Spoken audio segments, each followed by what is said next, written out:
Que a graça e a paz do nosso Senhor Jesus esteja com todos vocês, amém? Vamos acalmar, sentar um pouquinho para dar início ao nosso EBD. A gente vai continuar o nosso livro interessantíssimo, né, sobre Satanás. Não é tão comum assim. Vamos iniciar a nossa aula, acalmar o nosso coração, fazer uma oração, falar com Jesus. Que Deus direcione tudo aquilo que a gente vai estudar essa manhã.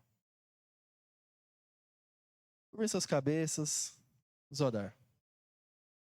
Senhor Deus, te pedimos, Pai, que o Senhor direcione tudo aquilo que será falado esta manhã. Que o Senhor abra o coração de cada pessoa que está aqui neste lugar e que nós possamos aprender mais da Tua palavra e crescer mais em graça e em conhecimento diante do Senhor. O Senhor nos torne, Pai, cada dia mais parecidos com o Seu Filho Jesus e perdoe os nossos pecados em nome dEle. Amém.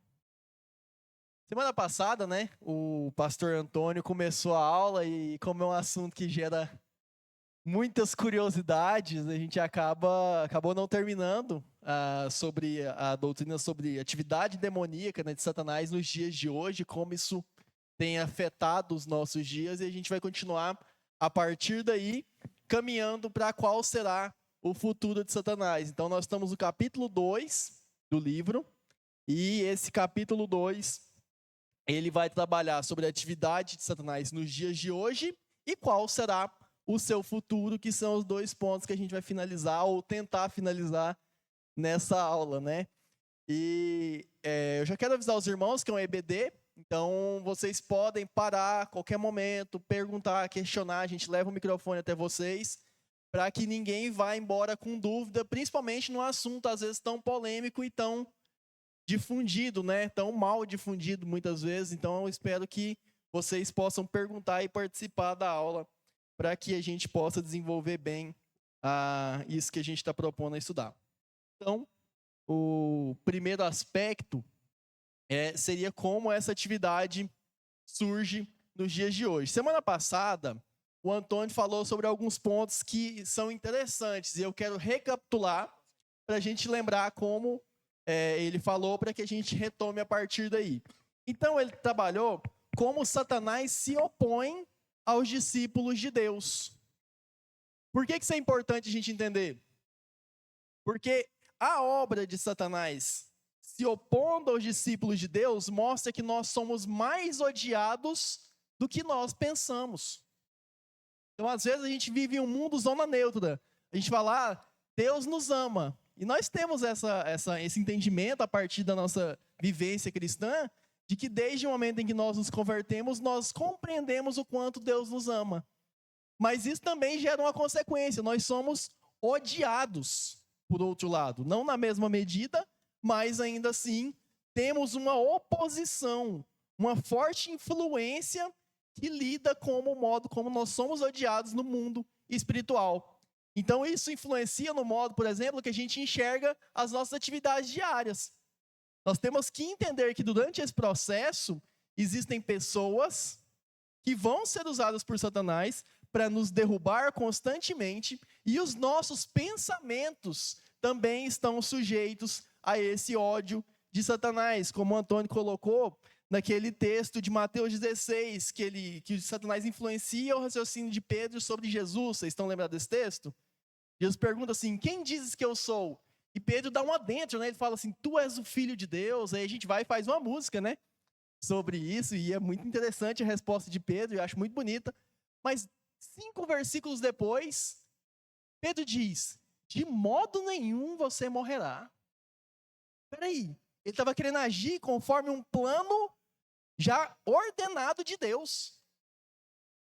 Então, aqui era Satanás usando a boca de Pedro para distorcer um plano já ordenado de Deus. E Jesus, na sua sabedoria, já nota que aquilo não era de Pedro.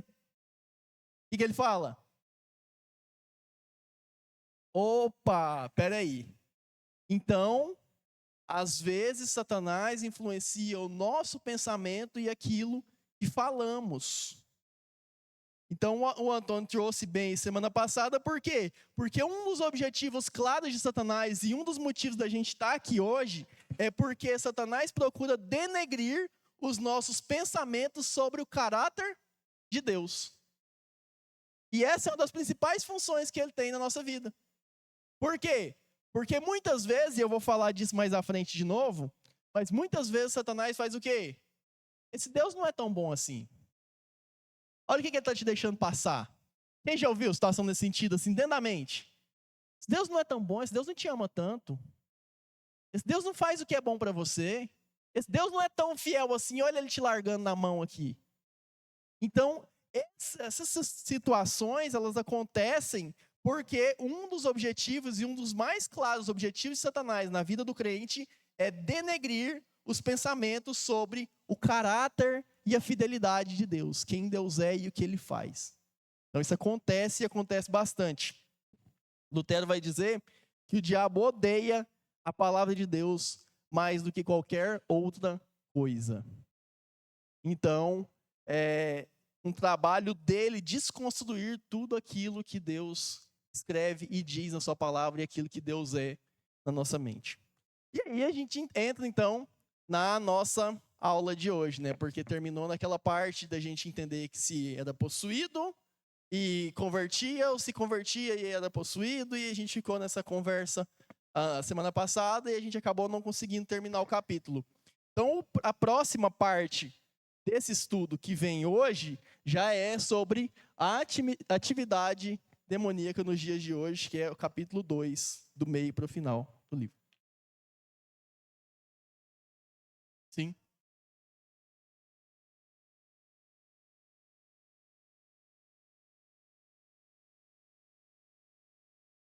Sim.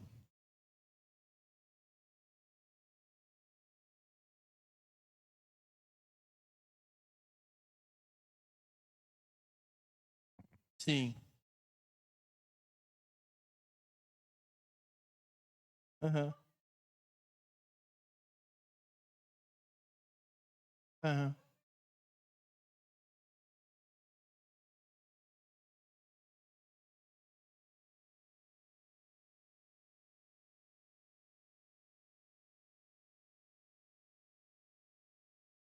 Incorporou nele. Nele. É. Sim, sim. E eu acredito, assim, que na conversa da semana passada, assim, as duas pessoas estavam falando as mesmas coisas de formas distintas. Eles estavam falando, assim, o mesmo assunto e um estava tentando colocar o que o outro estava falando, mas de forma diferente. E a gente ficou nesse debate. Foi muito bom, né? Foi muito construtivo. A gente participou bastante e assim, mas o resumo em síntese eu acredito que era isso. E acima disso, tão importante quanto isso, na verdade, a gente entende que a possessão demoníaca ela pode acontecer sim de forma visível, como você vê, né, o cara com a mão para trás ali, querendo bater em todo mundo, e a gente vê possessões demoníacas nesse sentido, principalmente em filmes, mas existe uma possessão demoníaca que ela também não é visível. Ela também não é, os nossos olhos humanos, experiencial. A gente está olhando aqui e a gente às vezes não imagina que a pessoa está possessa e ela está possessa. Por exemplo, quando Judas é possuído por Satanás na última ceia, Jesus fala, vai e faça o que tem que fazer. Aí o texto fala, e o espírito maligno apoderou-se dele. O que ele fez? Saiu gritando, maluco na rua?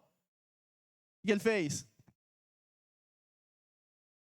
Saiu e foi vender Jesus. Consciente. Consciente. Saiu, negociou um valor, pegou o dinheiro, foi lá, conscientemente, beijou Jesus na face e vendeu Jesus. Então a gente tem que entender que não é só um tipo de possessão demoníaca dos filmes da Hollywood lá que a gente assiste que acontece. Existem pessoas que estão conversando, falando e agindo, negociando sob possessão de Satanás. Então, o que o livro vai trazer é que a atividade dos demônios, por exemplo, e uma das atividades dele é trazer uma cosmovisão moderna, um modo moderno de enxergar o mundo, de que ele não existe. Por quê? Qual que é o pensamento teológico nosso, contemporâneo? Você vai conversar com muitos teólogos contemporâneos. Satanás é uma construção da igreja para poder moldar a mente das pessoas a partir de obediência. Não é isso que o mundo prega muitas vezes? Eu já conheci pastores, conheci teólogos que não acreditavam na existência de Satanás. O Spurgeon tinha uma frase que era engraçada. Ele fala assim: é estranho pastores não acreditarem na existência do diabo, porque é como um filho não acreditar no seu pai. Quem não acredita na existência de Satanás está agindo de acordo com os planos dele. Está agindo de acordo com o que ele estabelece como objetivo. Ou seja, seguindo então um naturalismo do século XIX e XX, o cristianismo liberal e neo-ortodoxo rejeita a existência literal de Satanás como sendo uma superstição primitiva. E até mesmo pessoas que frequentam regularmente a igreja têm exorcizado a palavra diabo do nosso vocabulário. Vamos falar um pouco sobre isso mais à frente também, mas pensem comigo. A gente vê muitos excessos sobre Satanás em algumas denominações alheias aqui, fora daqui. E aí a gente muitas vezes vê esses excessos do lado de lá e o que a gente faz? Caminha para o lado oposto. Então, se a pessoa exalta Satanás e coloca ele para dar entrevista aqui no púlpito, o que muitas vezes as igrejas tradicionais fazem? Age já como se ele não existisse. Está entendendo? Então, não dá para a gente fazer um paralelismo com o neopentecostalismo que a gente rejeita, mas partindo de um outro lado, de como se Satanás também não influenciasse o nosso modo de viver. Então, o ateísmo, muitas vezes, não é o nosso maior inimigo, porque muitas vezes eu já vi as pessoas, os clientes, trabalhando ferrenhamente ali para combater o ateísmo, e a gente tem que tentar diminuir mesmo o número de ateus no mundo, mostrando que Jesus existe, pregando o evangelho, isso é muito importante, mas uma das nossas maiores lutas é o politeísmo. Por quê? Porque as pessoas têm uma visão de que cada um tem o seu próprio Deus. Deus é uma experiência... Obrigado, irmã Madalena. Deus é uma experiência individual. Eu tenho meu Deus. E você não pode interferir no meu Deus. Você não pode falar sobre o meu Deus. Porque esse Deus é meu. Então, o livro fala, por exemplo, que só nos Estados Unidos existem 500 grupos satânicos identificáveis. Obrigado. E 10 mil membros no mundo inteiro, mas esses números são difíceis de verificar e ele mesmo coloca. Então, são 500 grupos que se declaram satanistas. Por que isso acontece? Porque em um mundo com muitos deuses, não existe a ideia de quê? Certo e errado. O bem e o mal é subjetivo. O bem e o mal é a partir da minha experiência. Natália não pode dizer qual que é a minha experiência com o meu Deus. Vocês estão entendendo? Então, dentro de uma cultura com muitos deuses, uma cultura politeísta, nós não conseguimos definir o que é bom e o que é mal, e a pessoa é livre para adorar até Satanás. E esses pensamentos, eles influenciam o nosso modo de pensar, porque muitas vezes as pessoas não pregam o evangelho pensando assim: mas ela tem a fé dela, eu tenho que respeitar a fé dela. E está tudo bem. Não é uma questão para nós cristãos. Nós cristãos temos um Deus, ele não é subjetivo ou variável, e a sua verdade, ela é o quê? Absoluta. O que Jesus diz? Eu sou o quê? Caminho e a vida. Ele é o caminho. Então não há subjetividade, não há politeísmo, não há muitos deuses, e o que ele estabelece que é bom, e o que ele estabelece que é mal.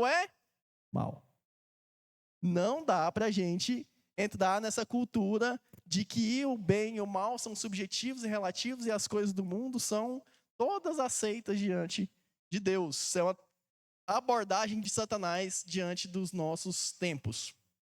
Então tem um livro, tem ele na Pilgrim, o nome do livro é A Nossa Cultura é Pagã. Ele diz exatamente o que eu estou trazendo para vocês. Culturas politeístas tendem a não ter conceito de mal, nem nada do tipo de relacionamento que a Bíblia aponta entre Deus e diabo. politeísmo, as falsas religiões hoje dominam a mente secular. Então, às vezes, nós temos que entender que o ateísmo não é só o nosso único inimigo ou o nosso maior inimigo. As visões que as pessoas têm de Deus também são bem problemáticas. Pessoas com personalidade e experiências diferentes necessitam de divindades diferentes, é o que eles usam. E nós somos, então, representados por aquilo que acreditamos. Todos têm um Deus para si. E aí a gente entra já no segundo ponto, que é ideias pagãs e ocultismo. Aquele último tópicozinho ali. Essas ideias pagãs e ocultismo, e a gente já traz as coisas já para o nosso quintal, né? O autor vai falar sobre alguns pentecostais e carismáticos, dos quais nós temos muitos irmãos entre eles, mas algumas pessoas nesse contexto têm enfatizado cada vez mais a realidade de Satanás e a importância espiritual. Isso é o quê? Bom. Existe uma batalha espiritual acontecendo, Satanás é real, e essa batalha, entender isso que está acontecendo é o quê? Bom. Nós precisamos, então, entender que existe uma batalha. Nós precisamos identificar que aqueles pecados que nós caímos e lutamos há anos têm fonte, muitas vezes, em tentações que Satanás coloca em nosso coração.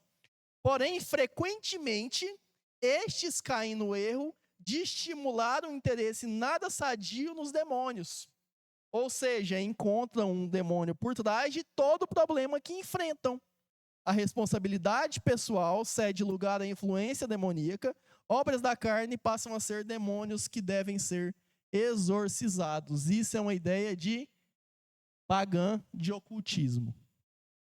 Então, isso não é o que nós buscamos entender sobre Satanás. Porque, vamos lá, pessoa fica ali, ela é viciada já em alcoolismo, exemplo. Então, ela é alcoólatra há muitos anos, Jesus libertou ela e ela abandonou o alcoolismo para a glória de Deus e nunca mais teve contato com álcool. Aí ele vai lá, não, vou acompanhar um amigo então num bar. E eu vou ficar lá nesse bar o dia inteiro e não vou beber, porque Jesus me libertou. Aí o que ele faz? Ele vai lá e bebe, e cai, e volta a beber, e fica muito mal. Aí no final ele fala assim, o diabo me derrubou. Esse diabo. Estava tão bem, estava tão... Vocês estão entendendo? Peraí, o cara já tinha um problema claro em uma situação. E aí ele vai e se expõe a essa situação a qual ele tinha esse problema muito claro. E aí depois, no final, a gente ainda quer olhar e falar assim, não, foi Satanás que fez isso aqui. Ó. Isso aqui é obra de Satanás. Peraí, não é o que tem acontecido? Todo mundo não acompanha aí alguns casos de celebridades e pessoas que se dizem cristãs, que quando depois são descobertas, qual que é a responsabilidade que eles colocam? É o diabo na minha vida. É o diabo tentando contra a minha família, contra a minha reputação, contra aquilo que Deus construiu. Então isso é uma ideia ocultista. Nós temos que identificar quando nós temos uma espiritualidade ocultista, porque ela é muito popular nos dias de hoje. Ela é supersticiosa, ela traz rituais de exorcismo e elas trazem respostas sobre coisas sagradas. Então, objeto tal é sagrado e ele vai expulsar o demônio da sua casa. Minha mãe era de uma igreja e eu cresci nesse contexto, né? Então, o pessoal lá dava uma rosa para ela, ela levava a rosa para casa, colocava numa aguinha, e se a rosa murchasse muito, se ela ficasse bem seca, porque tinha muito demônio na sua casa, a rosa estava tirando os demônios de lá. Dudu, vontade. É que você não viu o terno ungido que eu tenho lá em casa, tô brincando. Mas acho que você falou um ponto aí bastante interessante. Uhum. A gente entende que nós, como cristãos, Satanás não pode nos possuir, porque a gente já tem o Espírito Santo morando. Sim. Só que muitas vezes a gente, por falta de posicionamento, a gente quer lutar com um ser milenar que está preparado, que veio para matar, roubar e destruir, tem que se preparar, né? E o que acontece muitas vezes, até usando esse exemplo que você falou da bebida, o inimigo ele pode te influenciar a ponto de soprar, de fazer você ir, de ficar colocando coisa na sua cabeça. Obviamente que a decisão final é sua. Sim. Mas a gente às vezes cai por falta de posicionamento. Uhum. por falta de oração, por falta de jejum, por falta de ler, por falta... Então, assim, o que acontece hoje em dia é que é muito difícil você conseguir diferenciar, acho que até isso foi falado na aula passada, pastor Antônio, o que de fato é uma ação de Satanás, ou um problema mental, um problema emocional, porque se a gente pensar bem, ele está batalhando na sua mente, né? Então, será que esse rapaz, o exemplo aí que você usou, enfim, não sei se é real ou não, né? Mas só um exemplo. Será que se ele tivesse numa constante busca espiritual, devocional, será que antes dele ir, o Espírito Santo já não teria alertado e falou, opa, se você for, pode ser que você caia lá, entendeu? Depois ele vai cair, ele vai falar, foi Satanás, pode ter sido ou não, mas a responsabilidade, existe uma responsabilidade também do nosso lado, da gente se preparar e a gente entender que a luta não é contra a carne, nem contra sangue, né? Então acho que a gente precisa ficar atento, né? Nem 8, nem 80, né? Ficou claro o que eu quis dizer? Ficou claro, porque é até um spoiler. A gente ia tratar esse assunto mais à frente, mas é bom já deixar claro aqui, e o Fábio fez isso muito bem. Por quê? Porque a gente não responde tentação com força do braço. Então, a gente se expõe aos riscos da queda sobre a ação de Satanás, porque nós tentamos lutar contra Satanás com aquilo que nós temos, entendemos e fazemos. E isso tem que ficar muito claro. Jesus, o Filho de Deus encarnado, lutou contra Satanás com o quê? A palavra de Deus. Então, as promessas de Deus, ou esse exemplo que eu usei do cara da bebida, existe versículos claros sobre isso. É o quê? Não tentarás o Senhor teu Deus, não colocarás o nome do Senhor teu Deus em vão. São textos que são muito claros sobre como essa pessoa, teoricamente ela não existe, teria que ter se portado. Então, antes de cair sobre a ação de Satanás ou a ação da nossa própria carne, nós já negligenciamos textos claros que Deus define para nós. Exatamente. Exatamente. Por isso que muitas vezes as ações das nossas quedas, elas são consequências de uma vida espiritual fraca. Consequências de uma vida espiritual que já está ali em declínio. Tem um livro muito bom, depois vocês podem dar uma olhada, a gente pode até tentar estudar ele, que é o Diabo e Seu Aprendiz, né, do Lewis, Cartas de um Diabo ao Seu Aprendiz. E ele vai ensinando um demônio mais velho, mais experiente, ensinando um diabo menor iniciante como tirar as pessoas da fé. E ele vai dando ali várias dicas sobre como afastar essas pessoas, e um trecho interessante que ele fala assim, não tira ele da igreja não. Se você tirar ele da igreja, ele vai desconfiar. Deixa ele lá, morninho, sentado, todo domingo. Deixa ele indo. Então, muitas vezes nós negligenciamos as ações de Satanás, deixando de fazer aquilo que Deus estabelece para uma vida espiritual saudável. É isso que o Fábio colocou. Muito bem. Sim. Sim. Então, Jesus enfrentou Satanás com a palavra de Deus e assim, então, nós devemos enfrentá-lo.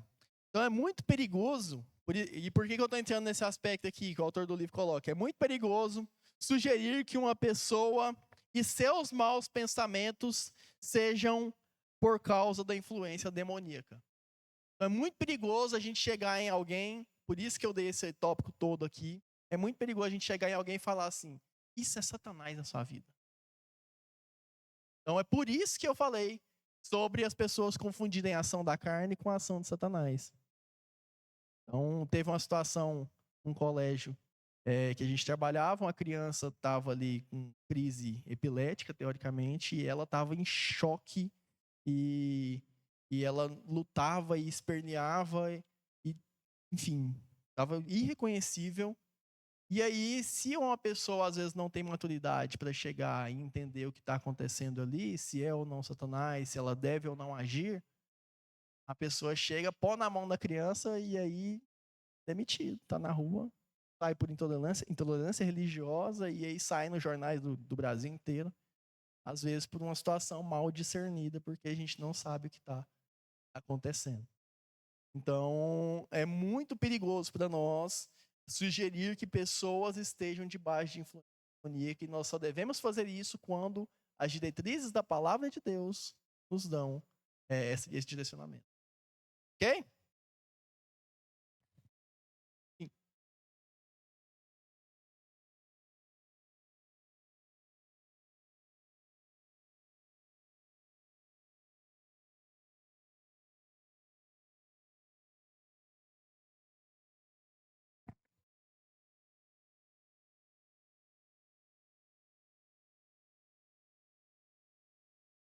Sim, sim, mas eu falo mais na questão de, às vezes, analisar uma situação, porque é muito difícil também essa situação que eu dei de exemplo, ela aconteceu, né? É muito difícil eu entender uma criança, às vezes, em um estado ali de saúde mental ou de possessão demoníaca, chegar e, às vezes, perguntar alguma coisa. Então, é esse discernimento que eu falo, às vezes, da gente observar a situação, orar, pedir um discernimento e ver se deve ou não agir. Então, teve uma situação comigo que foi muito clara. A gente estava num encontro de homens em uma igreja pentecostal e estava num momento ali de batismo do Espírito Santo e o rapaz teve uma possessão demoníaca e as pessoas ao redor acharam que era o Espírito Santo. E eles acharam que era, e aí eu alertei o pastor e eu falei, pastor, assim não tá normal não. Aí o pastor, você está duvidando do poder de Deus. E eu não, pastor, o poder de Deus eu confio, não confio no irmão lá. E aí eu avisei um outro pastor e o outro pastor olhou para mim, não tá normal mesmo não, e foi andando na direção dele. E quando ele andou na direção do cara, que o cara viu o pastor andando, ele correu e pulou no rio. E o pastor correu atrás dele, pegou ele e aí expulsou o demônio lá na hora lá. E aí, então, ele foi liberto e falou que não lembrava de nada. Uma possessão clara que as pessoas entenderam e agiram de uma forma correta. Então, a pessoa teve a leitura, outra pessoa teve outra. Mas é isso que eu estou tentando dizer. Importante, irmã, importante, porque a gente precisa, então, agir de acordo com as diretrizes que a palavra de Deus coloca. Então, nós precisamos ter calma, discernimento e entender o que Deus quer fazer nesse momento. Pode falar.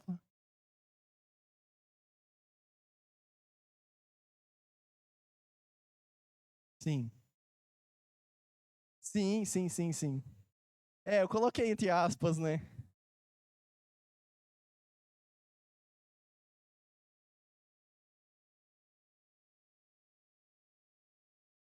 Exatamente.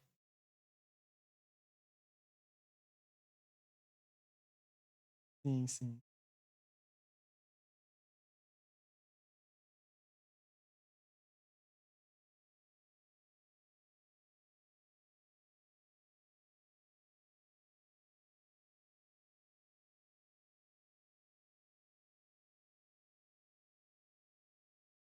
Com certeza, com certeza.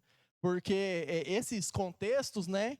Alguns acontecem ali, vamos fazer uma política da boa vizinhança. Alguns realmente são bons, e eu acredito que são poucos, e olhe lá. Mas, no geral, o normativo, como a Flá falou, na maior parte, 95% das vezes, o número que eu tirei puramente da minha cabeça aqui, é um contexto de Satanás agindo no meio daquelas pessoas. Tanto que, nesse caso, era literalmente Satanás agindo. Se manifestou. Então, já não pertencia mais a essa igreja, eu estava visitando lá, e aí eles me chamaram para ir, e eu fui. E acho que se eu não tivesse lá, ele teria passado batido, porque para mim era diferente, para eles era tudo normal. Para eles estava tudo tranquilo. Então isso acontece muito, acontece muito. Então eu não recomendo, não aconselho. Se eu disse 95% de chance, é porque eu não estou passando pano. Se você pegasse um avião com 95% de chance de cair, você não ia pegar. Então não aconselho e não recomendo esses contextos. Foi só um exemplo que a gente usou. Então por isso, este ferirá a cabeça e o descendente ferirá o calcanhar, que são o diálogo de Deus com a serpente em Gênesis 3,15, que é o que a gente chama de proto-evangelho. Então, Satanás derruba o homem lá na criação, a partir da desobediência, incitando o homem a pecar. E o que Deus quer dizer quando diz que a serpente feriria o calcanhar da descendência da mulher? é que nós enfrentaríamos um tríplice inimigo, que é Satanás, o mundo e a carne. Então isso é muito importante nós definirmos. O Joel Bick é muito acertado quando ele fala disso.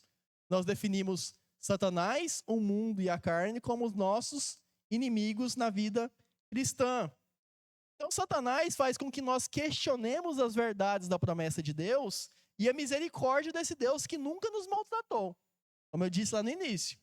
Ele procura denegrir o caráter e os atributos de Deus. Satanás argumenta que nenhum filho de Deus poderia ser como nós somos, tão fracos, tão corruptos, tão duros, sem orações, tolos e vãos. Então, ele busca minar a nossa confiança em Deus a partir do nosso caráter.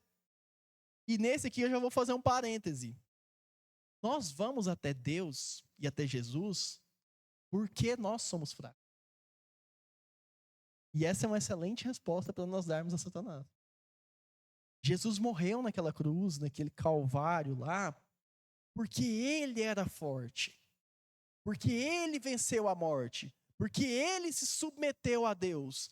Não é pela minha obediência, ou pela minha coragem, ou pela minha vida de oração, ou pela minha integridade. Por mais que eu tenha que buscar essas coisas, não é por isso que eu resisto a Satanás.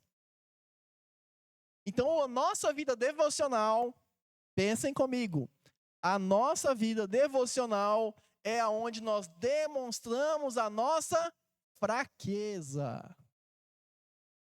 Nós submetemos a Deus e a sua palavra todos os dias, nós nos submetemos todos os dias, porque nós somos fracos. Se eu sair de casa sem fazer a minha devocional, ou sem ter um momento de oração e um tempo com Deus, eu estou sujeito somente pela minha própria força. Qual que é a chance disso dar certo?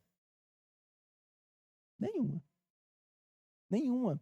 Então a acusação de Satanás, nesse caso aqui, ela é uma acusação bem hipócrita e a gente não percebe. Porque ela diz: você não pode confiar nesse Deus, Deus não vai te aceitar porque você é fraco, corrupto e duro em oração. É justamente por isso que Deus te aceita, porque você se submete e entende isso no seu coração. Se você se achasse forte, se você se achasse íntegro, aí sim Satanás estaria fazendo a festa no seu coração. Por quê?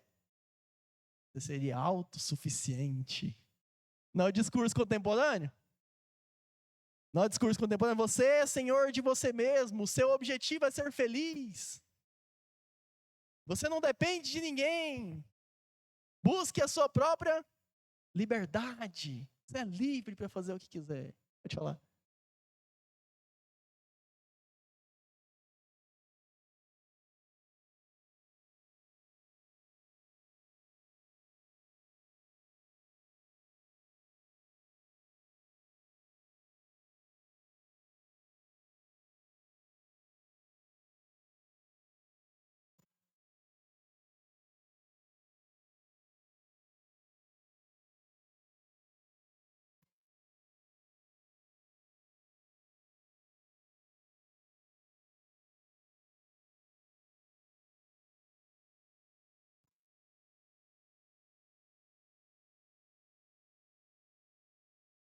Não, eu cheguei aqui na Calvário com tantos problemas e quando as pessoas foram conversando comigo e me ensinando sobre vida cristã e maturidade na fé, eu falava, não, eu não preciso de nada disso não, minha vida tá boa.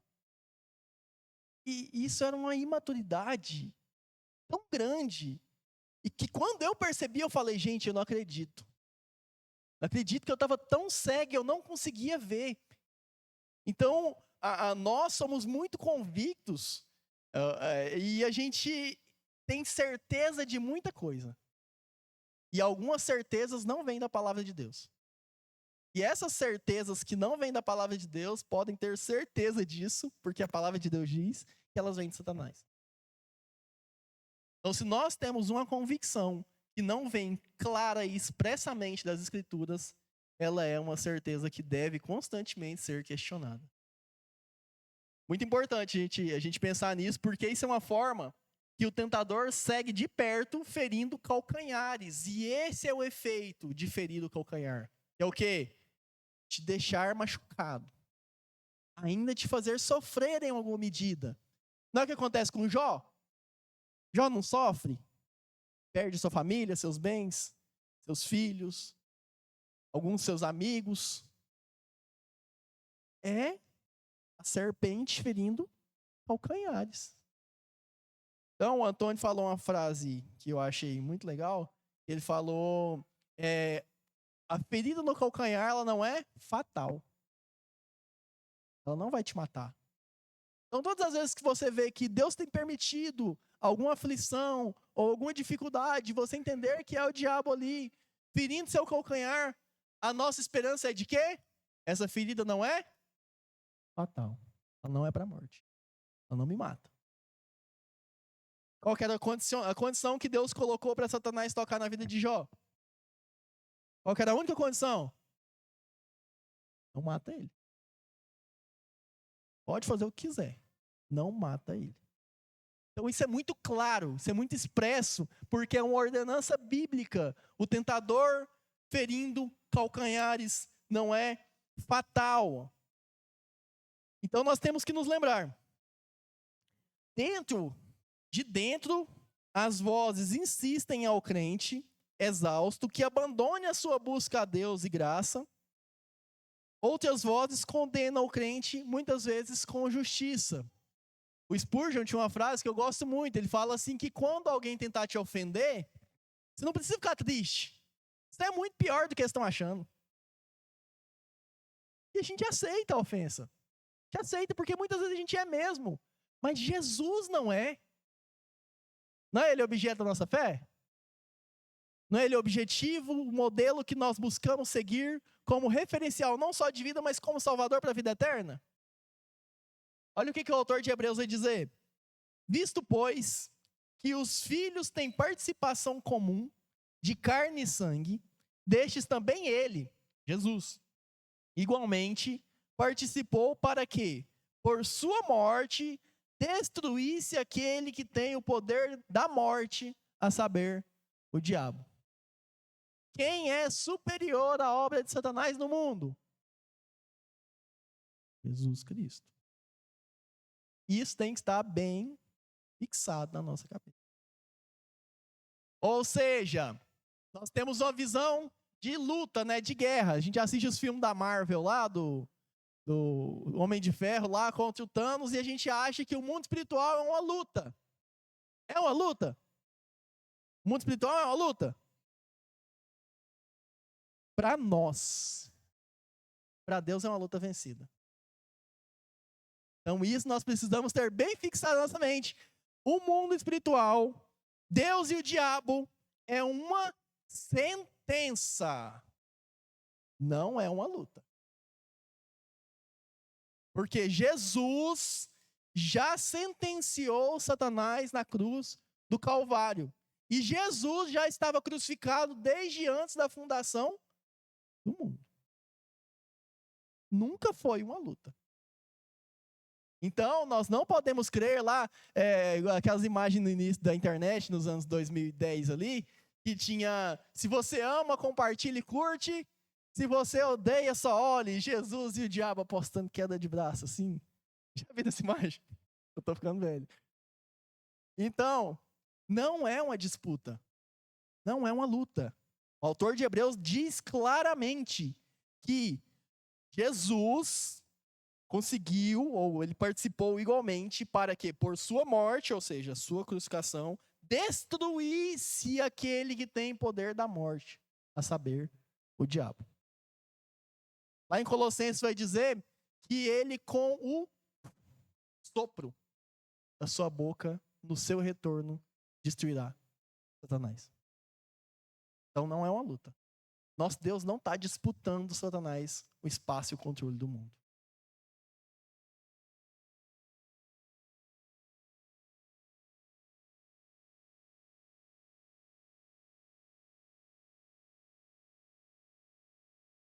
Acaba. É a presença dele. Então é muito importante a gente saber disso, né, nessa disputa com Satanás.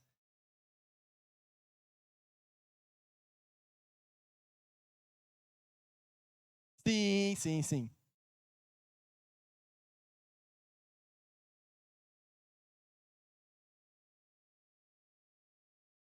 Sim.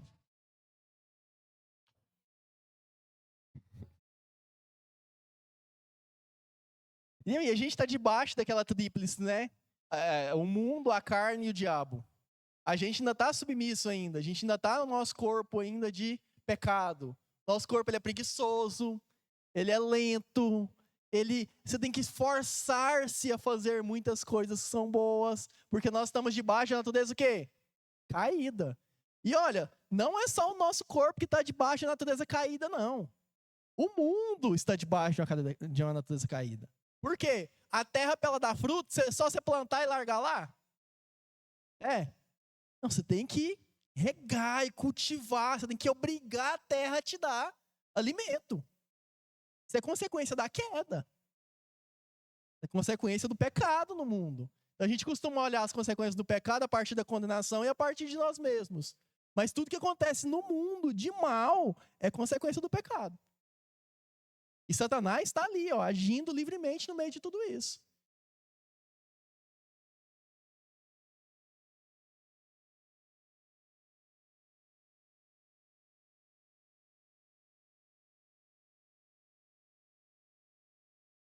Uhum. Sim.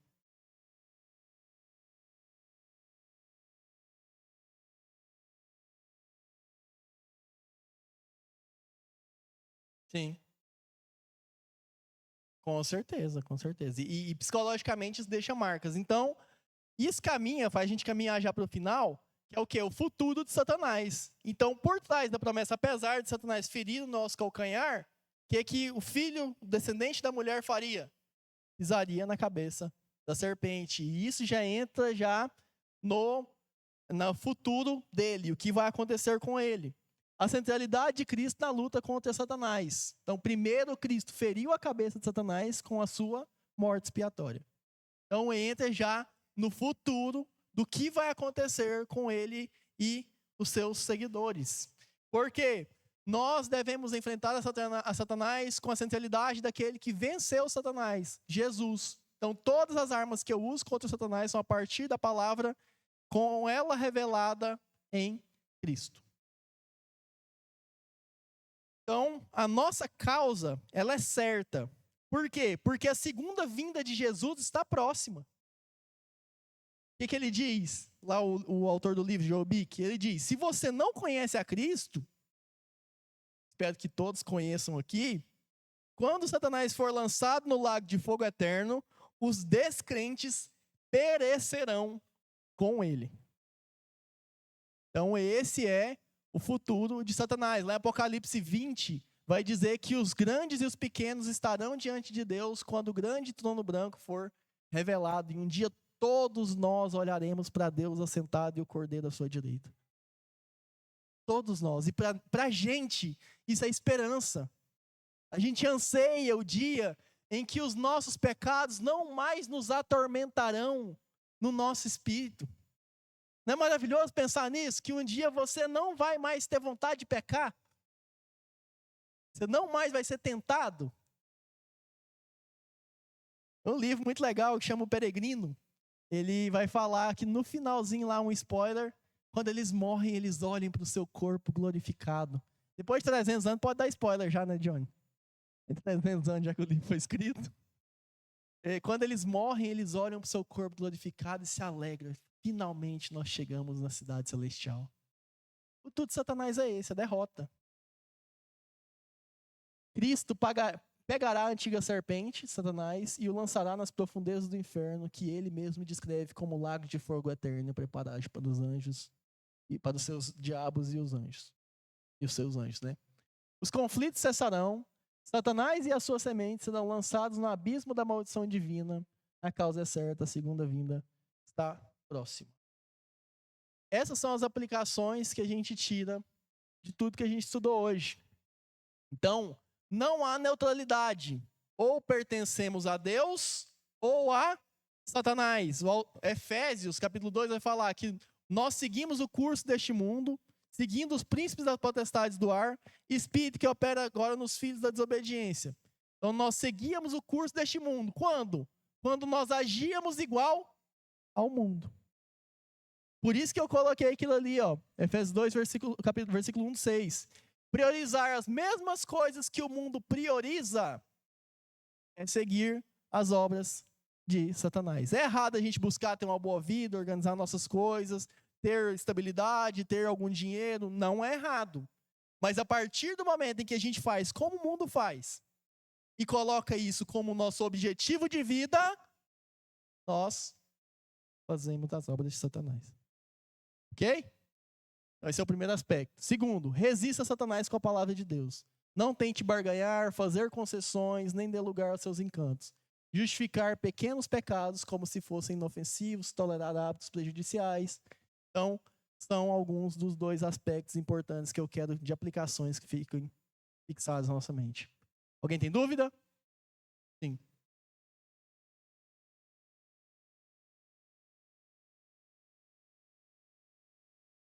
Sim.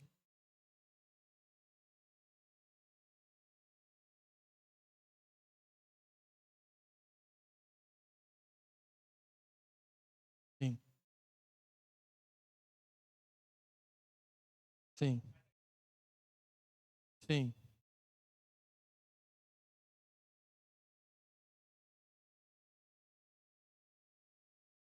Uhum. Sim. Diabo. Uhum. Sim.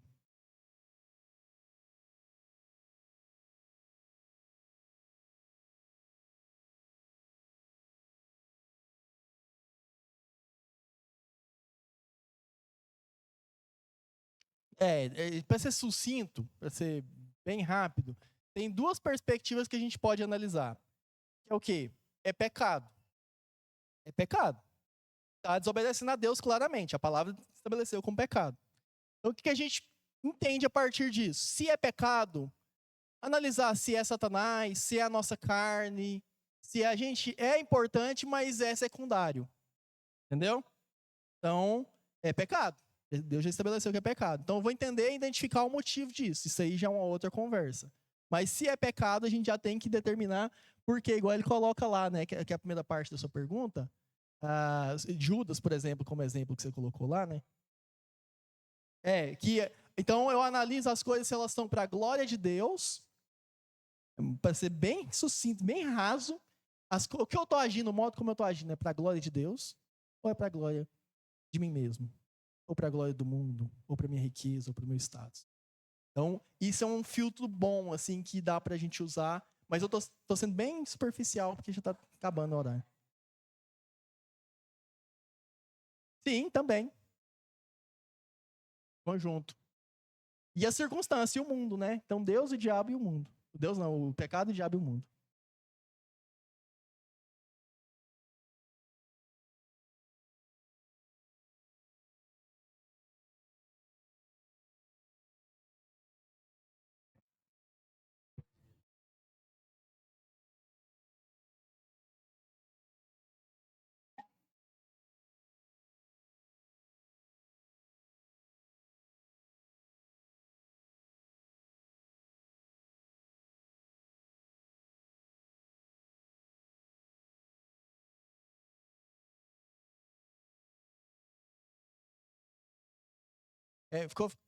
Depois a gente conversa mais com mais tranquilidade, mais calma.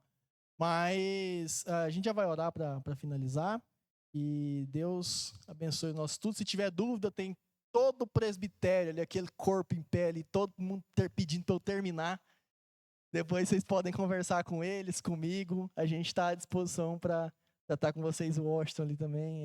É bênção, é bênção. E agradeço por esse tempo junto com vocês. Que Deus direcione o nosso culto também. Vamos orar por isso. Senhor, muito obrigado, Pai, por este estudo, por tudo que o Senhor nos ensinou, por tudo que o Senhor falou aos nossos corações. E que o Senhor possa, Pai, trazer frutos disso, direcionar o nosso pensamento, nosso coração e nosso espírito a Ti. Nós possamos nos submeter, nos colocar diante do Senhor quando enfrentarmos qualquer dificuldade ou tentação, seja da carne, do mundo ou de Satanás. Obrigado por tudo que o Senhor tem feito em nossas vidas. Já oramos pelo culto dessa manhã, que o Senhor haja poderosamente nesse lugar. De Cristo Jesus. Amém.